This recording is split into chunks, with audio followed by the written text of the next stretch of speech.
दोस्तों आज हम लोग जिस स्टॉक की चर्चा करने वाले हैं उसका नाम है सफारी इंडस्ट्रीज। ये दोस्तों इसका टेक्निकल चार्ट है और जैसा कि आप चार्ट पर देख पा रहे हैं इसमें एक बम्पर रैली देखी गई। उसके बाद इस स्टॉक ने एक पैटर्न बनाया फ्लैग एंड पोल का, और अगर दोस्तों ये अपने रेंज से बाहर निकलता है तो यहाँ पर फिर से आपको एक रैली देखने को मिलेगी।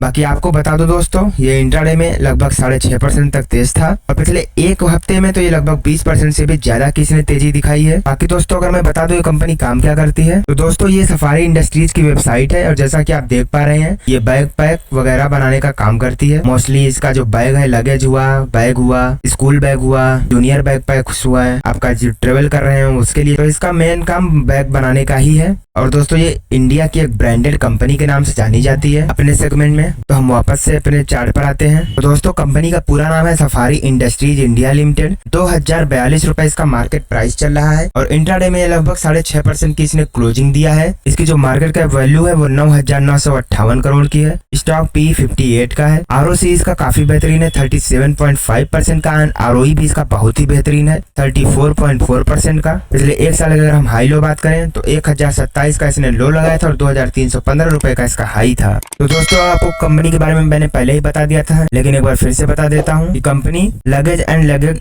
एक्सेसरीज की मैन्युफैक्चरिंग का काम करती है, जिसमें से 2 ब्रॉड कैटेगरीज है, हार्ड लगेज का, एक है सॉफ्ट लगेज का। हार्ड लगेज जो है वो मेनली पॉलीप्रोपिलीन एंड पॉलीकार्बोनेट से मैन्युफैक्चर्ड होते हैं। इसका जो प्लांट है वो गुजरात में स्टैब्लिश्ड है। और इसका जो सॉफ्ट लगेज है वो वेरियस काइंड ऑफ फैब्रिक्स से मैन्युफैक्चर्ड होते हैं जो कि इम्पोर्टेड किया जाता है। ये दोस्तों इसका लाइफ टाइम चार्ट है, आप देख पा रहे हैं। कंपनी मार्केट में तो काफी सालों से है लेकिन कुछ खास अच्छा कर नहीं पाई, और अब जब इसने चलना शुरू किया है तो अब ये नॉन स्टॉपेबल है। बाकी दोस्तों कंपनी के प्रोज एंड कॉन्स की बात करें तो कंपनी ने गुड क्वार्टरली रिजल्ट्स दिए हैं। पिछले 5 सालों में इसका जो CAGR है वो 41.8% की रेट से काफी तेजी से ग्रो किया है। इसका जो डेब्टर डेज साइकिल था वो 70 दिन से घटकर 51 दिन पर आ चुका है, और कंपनी का जो वर्किंग कैपिटल है वो 107 दिन से घटकर 83 दिन पर आ गया है, जो कि अच्छी बात है। कंपनी की अगर हम कॉन्स की बात करते हैं तो इसका जो स्टॉक है वो 18.9 टाइम्स बुक वैल्यू पर ट्रेड कर रहा है, और कंपनी के प्रमोटर्स ने पिछले क्वार्टर में अपनी थोड़ी सी हिस्सेदारी कम करी है। बाकी दोस्तों अगर हम इसके पेयर कंपैरिजन की बात करें तो इस इंडस्ट्रीज में सिर्फ 2 ही कंपनियां हैं,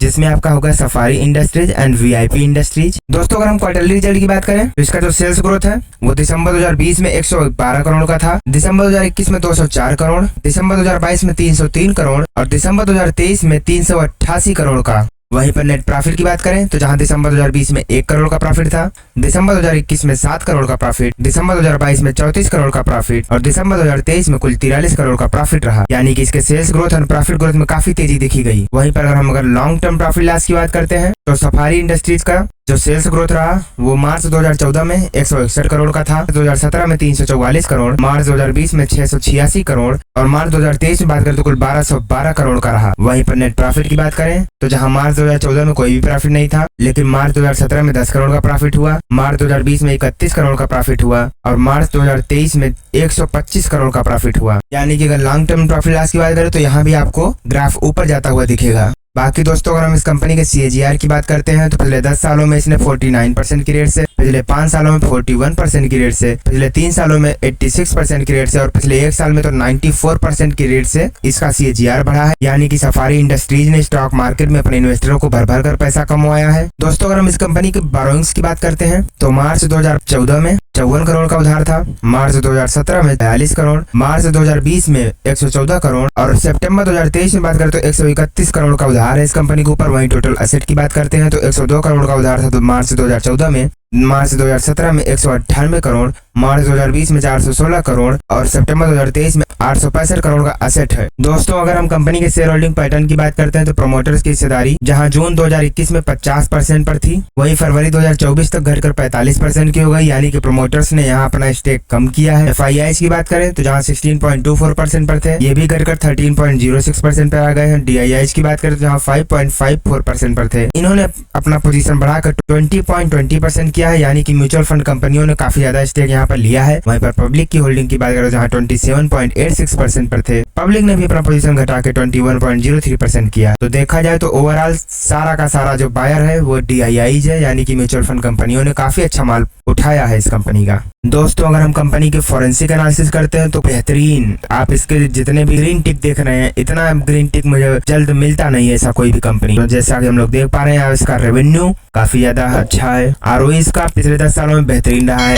इसका करंट वर्सेस हिस्टोरिक वैल्यूएशन भी बेहतरीन है, इसका जो आरओसी है वो भी एक नंबर का है, कंपनी के ऊपर कोई भी लायबिलिटीज नहीं है, वर्किंग कैपिटल एक नंबर का है, डेप्रिसिएशन इफेक्ट में कोई दिक्कत नहीं है, रिटेल्स की होल्डिंग भी ठीक ठाक है, डेप्ट जो है कंपनी का मैनेजेबल है, कंपनी के प्रमोटर्स ने कोई भी शेयर प्लेज नहीं किया है, कंपनी का जो शेयर प्राइस है वो पिछले 10 सालों में तो नहीं बढ़ा है, बात तो सही है, लेकिन पिछले 3-4 सालों में देखें तो बहुत ज्यादा तेजी से बढ़ा है, ये बात भी सही है। बाकी जो प्रमोटर्स की हिस्सेदारी की बात करें तो प्रमोटर्स ने अपनी कोई भी होल्डिंग पिछले 90 दिनों में कम नहीं करी है। दोस्तों अगर हम इसके रेवेन्यू की बात करते हैं तो इसका जो प्रोडक्ट है वो hard luggage 54% and soft luggage 46%। Segment की बात करें लगेज एंड लगेज एक्सेसरीज से रिलेटेड, यानी कि कंपनी वही बैग्स बनाने का काम करती है और इसका जो काम है वो 100% इसी काम में महारत है। अगर हम इसके लोकेशन वाइज ब्रेकअप करते हैं तो इंडिया से ही इसका 100% बिजनेस आता है, यानी कि ये कंपनी अभी एक्सपोर्ट नहीं चालू करी है, ये अपना कोई भी माल बाहर नहीं भेजती है। तो दोस्तों हम लोग वापस से इसके चार्ट पर आ चुके हैं और जैसा कि आप देख पा रहे हैं इसमें एक बम्पर तेजी दिखने को मिली है